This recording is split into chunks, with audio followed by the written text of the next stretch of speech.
What if I told you you don't need a desktop environment at all?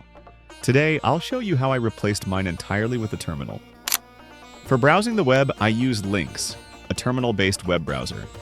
Let me show you how it works. To use it, you just type Lynx followed by the URL of the website you want to visit.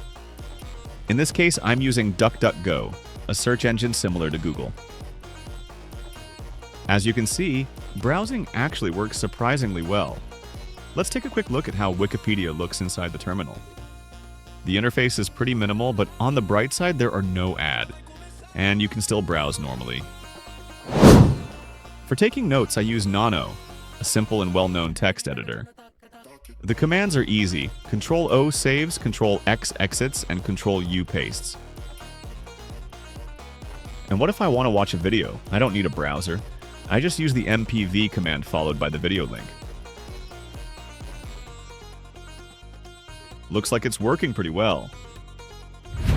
For my calendar, I use Calcurse.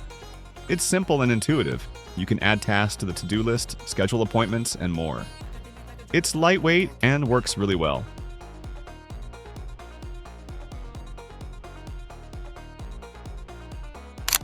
To listen to music, I use Cmus, a lightweight and powerful terminal-based music player.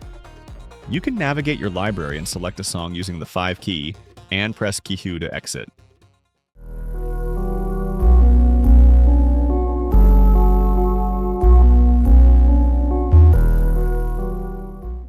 Finally, I want to show you Btop, a great tool for monitoring your system. It lets you keep an eye on your disk usage, memory, CPU processes, and more. The interface is really nice and easy to read. Thanks for watching the video. If you have any questions, feel free to leave a comment. See you next time.